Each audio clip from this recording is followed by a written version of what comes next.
podcast focused on trends shaping the future of manufacturing. I'm Alexandria Burek, your host, here with A.W. Schultz, two thought leaders with a passion for people and manufacturing.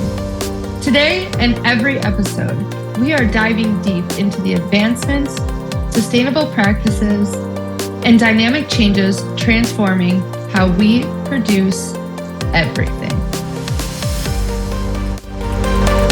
And now welcome Alexandria Burek and A.W. Schultz.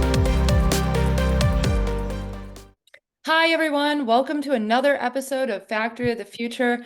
I'm here today with A.W. Schultz. I'm Alexandria Burek, and we are going to be talking all about internal digital culture. In this episode, we're going to cover stories from our past lives of implementing new technology, how people and how we were able to break down and move past barriers and make the technology so much less intimidating than it was initially felt.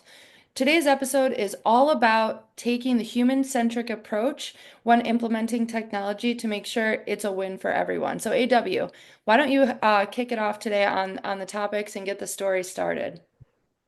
Okay, well, thanks, Alexandria. Uh, I imagine this gets a little passionate because this has been real problems that Alexandria and I have had to face through our careers.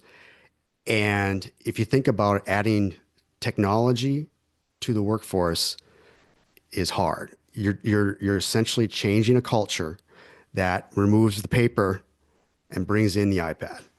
And for me, I can start, Alexandra, is a couple examples I've led over the years, because I always get the story is that, our data isn't right. Our data isn't right. Well, here's the thing. If you're getting 80% of it right, you can make decisions on that. And whether it's a CMS system, whether it's a efficiency tracking system, it's all about just what you put in is what you get out. Garbage in, garbage out. That's what you can expect. And for our examples, we're talking about, unfortunately, I work with a lot of people that speak or English as a second language, and the examples I'm thinking about is Spanish, and the couple my first experiences with it was working with individuals that they didn't understand it, and we both shared examples that we had people that left their positions because we were invoking, technology or, the age of Industry 4.0 into it. And we had to bring about some individuals. And by the way, these are outstanding employees, outstanding. And the examples we were talking about is how they dealt with it and how I dealt with it. Yeah. Because there's a level of patience. I was going to say it was crazy. Like, what I love your example, and I can't wait for you to share your story with the audience about the way that you guys overcame the language barrier and how, like, the attitude was everything. So I'm not going to spoil it for everyone, but that truly is what I think about implementing technology. Your end users, if their attitude is terrible, you're not going to be successful. And in fact, coming from a trucking background, several years ago, the industry required electronic logging devices. And it was a mass exodus for these truck drivers where they literally, many, many, many truck drivers in the thousands, and I'm sure hundreds of thousands even, left the industry because they did not want to use technology. They did not want to convert from paper logs to electronic logging devices on a tablet. So, I mean, AW, why don't you go ahead and share your story from that new technology implementation that you guys were doing and the amazing story of the happy ending, really. Yeah, I mean, it was a happy ending because I was working in a union facility, and the individual that I'm really talking about, I mean, we worked well together, but she could speak very little English and I speak even less Spanish.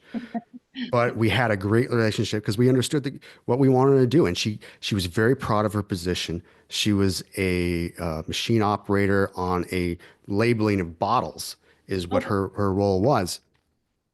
And we put all roll out a new system, a lot of technology. I mean, quite a bit. This is a very automated factory, and while she didn't wasn't able to understand the English aspect, we were able to break those barriers just on the in the facial recognition, and she knew I was going to help her.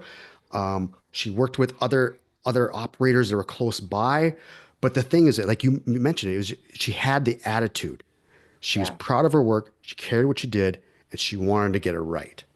Yeah. And that was the biggest takeaway for me is that if you can create that, that is so powerful. And I can't emphasize that enough. And many other examples where we've seen people leave Yeah. because they didn't have the right attitude, or they thought that they'd be persecuted because they couldn't do it. So I think that also taught when we're thinking about internal digital culture, I think that's a great mention right there, AW, is what is the attitude of management, right? So it's not only the attitude of the end user, are they interested and ready to learn and adopt this new technology that's being rolled out, but also what's the attitude of managers? I had a conversation yesterday where we're really working on getting a totally new behavior change across multiple end user roles at our organization, which will lend itself to a much more efficient maintenance process. It'll lend itself to more maintenance being done, and it'll connect a lot of dots. But it's really been an uphill battle to get the managers of some of these end users to coach their teams up on using this. It's been a never-ending battle to get the mechanics to then check the tablet. It's like it's all these different facets, but and me and one of the other managers, we're basically tackling this from two different ends, but together, right? We're both committed to getting this done. He's responsible for the mechanics. I'm responsible for the other group, basically. And he's like, "Well, do you want me to like write him up for not doing that?" I was like, "No, let's start fresh. Let's start fresh today and encourage them to use it. Let's not use the technology as an authoritarian disciplinary tool at this time. We want this to be something that they're not intimidated by, but something that they're willing to do and to use." And and he was like, "You're right. I like that idea a lot." And it made just a lot of sense to me because I thought if I was in their shoes, my boss is now forcing me to do extra work. My boss is now, adding this new step and this new thing that I have to worry about on top of all the other things that I'm already doing. And then also, if I don't do it right, I'm going to get yelled at. Like, nobody wants that. That's not good for the end user. It's not good for the program in and of itself. So I think a lot of managers need to keep that in mind as well. Oh, absolutely. I mean, especially rolling a new program. Right. I mean, if you're starting with that, and if anybody doesn't follow it, they're going to be disciplined. Yeah. That's a recipe for failure. And you need to show that you're just as invested on them getting be Yeah. successful than anything else. I mean, it's no different than having kids and they knowing that, we're in it together. We're gonna fix it. Yeah. And having that positive attitude. I mean, it paves the way Yeah. where, I mean, multiple times I come in and they just say the new technology they applied doesn't work. And we've told them multiple times. And when you start saying it that way, it just means that you're being more of a dictator than you are being a leader than a resource on that. Right. And I think that that's something that a lot of managers and organizations in general miss. It takes a lot to bring people's attitude from we can't do this to how can we do this? Just by asking that question or saying it differently, or this doesn't work, or we haven't found the right, we have to tweak it a little bit. We haven't found the right solution yet. And I keep explaining, I explained that to all the different users yesterday. I was like, okay, guys, we need to start here. And if that doesn't work, then we go to here. And if we get that going, then and it falls short on the next, I said, we're just got to start somewhere and we've got to make incremental progress. And everybody seemed to rally around that idea. And I think the other part that people, the human centric piece, AW, is really, and I think maybe some leaders or even myself might be guilty of this, but like when you're training people on technology, you're also doing a real life action, right? We can't forget about the real life actions. So, okay, we're doing all these technology steps, but now pause. We have to do some real life stuff. We can't just be clicking on the computer, but never we knowing when to bridge that and move from the technology to the real life and back is also an art. And I think that there's a lot of opportunity for leaders to encourage their teams to think about that and make sure that's a part of the training too. So it's not just about the technology, but what is the technology prompting us to do, and what's the reason for it? So you just defined what the reason why we're entering into Industry 5.0 Yeah, and what the problem is with Industry 4.0.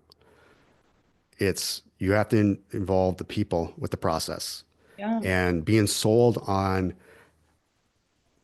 state-of-the-art technology that can solve all your problems is great, but it's still being operated by people. It doesn't matter how much robotics you have, somebody has to take care of the robots. yeah, yeah. And I think, where I see a lot of organizations, leaders falling short as well is it's a living, breathing thing that also needs to be maintained. A lot of leaders just think, oh, we'll implement this technology, we'll invest in that, and then it's done. But in order for technology to be successful, it needs to be constantly managed and constantly improved. You said garbage in, garbage out. Okay, well, if you're not managing the data set in the system, it will eventually erode the information coming out of it. Yeah. If the end users don't feel like there's any like I think one of the reasons that my program is so successful is because I'm constantly making improvements based on the end user's feedback. The end user can say, "Oh, hey, you know what would be really cool or what I'd really like is this," and then I go and get that done. And it creates this living, breathing feedback loop where their voices feel heard. It's technology that they have a hand in developing, and it just creates this really amazing kind of set of momentum and engagement. And then it gets them thinking, how can the system be better? But also because we're actually putting these things into action and into life, it makes it so they want to use it. Yeah, it's that Richard Deming's plan, do, Yeah. check, act.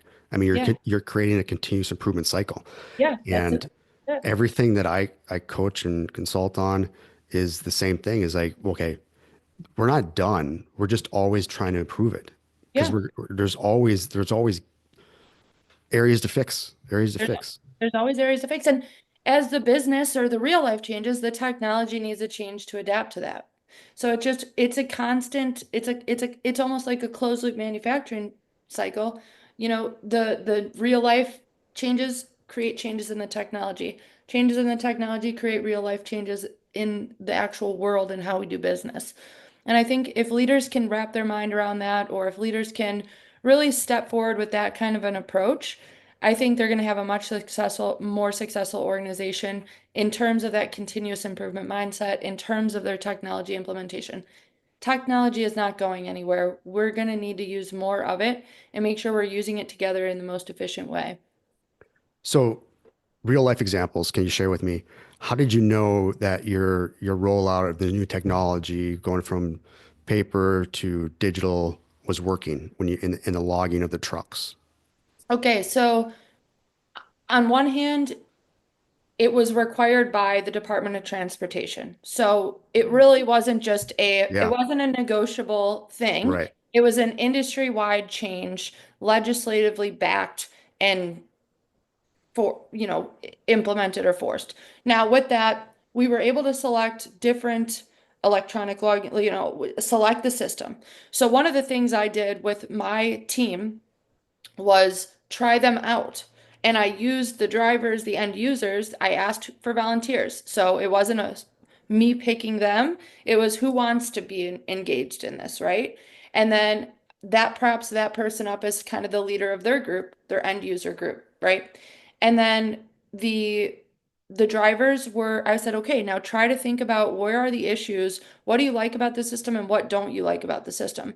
Again, I think really what it boils down to is the leader's attitude towards the end user, making it wanting to make my attitude wanting to make sure that it was a good selection for not only them, but also for me. And then engaging them in the beginning of the process is what led itself to being, I think, more successful than maybe some others, right? Because there's all many different approaches I could have taken. I could have just said, this is the cheapest technology, or I like this one for this reason. We're just going to go with that.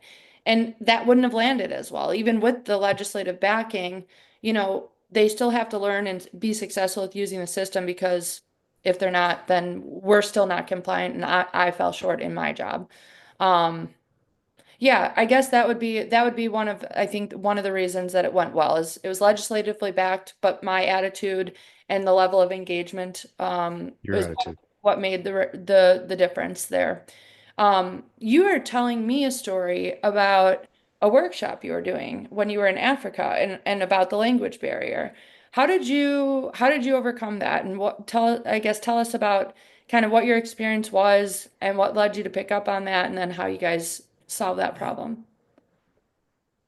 Yeah, what I was mentioning earlier was before the show was my last trip to Africa, and I was doing a training on maintenance planning and scheduling, and it was about 3 days into it, and I started to realize we were having a communication barrier because they could speak English, but it's I can't There's speak a because I only delay. speak one language. Yeah. They speak Portuguese, and they to translate it when I'm speaking, and we started thumbing through like because we had lunch together, like what can we do?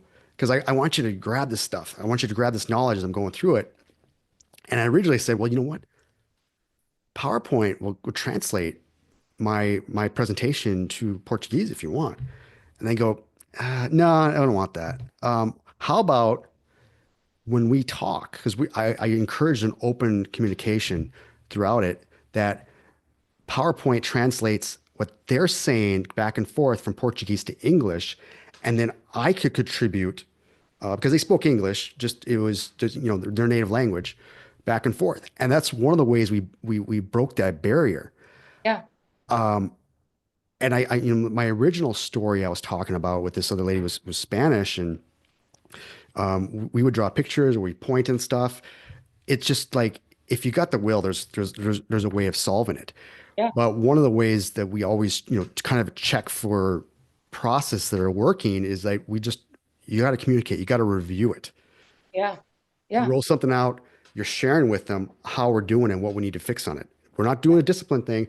We're just saying what we need to fix on it because you make them feel that they're part of it. You've got some invested interest in it. It becomes much easier. It becomes much easier. So I feel like we're at a good place here to say, in summary, number one, the attitude of everyone can either make or break a technology, right? Yes. Attitude of everyone. It can't be if the leadership is doing all the right things, but the people who are the end users have a terrible attitude, it's not going to work. And vice versa. Even if the end users were really positive and ready to engage and train and all those things, but if the leadership isn't engaging and trying to help make the system work to its best capacity, it'll eventually die out and that system's still not going to succeed. So attitude is really everything. Those people wanted to engage, so therefore you guys were able to come up with a solution. I think that's so key. Like the other employee, she wanted to learn how to use the system, and despite the language barrier, you were successful at doing so. I think that's amazing. And I came up with this slogan recently, and I think this fits perfectly. So accountability plus encouragement, uh, or accountability plus empowerment equals improvement, or Improvement. Yeah. right? Like, okay, so we want to make people accountable, but we also want to be encouraging about it. We don't want to be disciplinary or make them feel bad. But um, I don't know. Are you feeling like we're in a good spot? Are we clocking out? Yeah, I think that's the the nail on it. And well, thank you everyone for attending, and we're checking out here like finished goods. Checking All out. right. Yeah. This is Factory of the Future, and we are out of here like finished goods. Stay tuned for our next episode of Factory of the Future, where we're exploring groundbreaking techniques and behaviors that are reshaping industrial landscapes. Don't forget to subscribe and leave us a review and help others discover the cutting edge insights transforming manufacturing as we know it.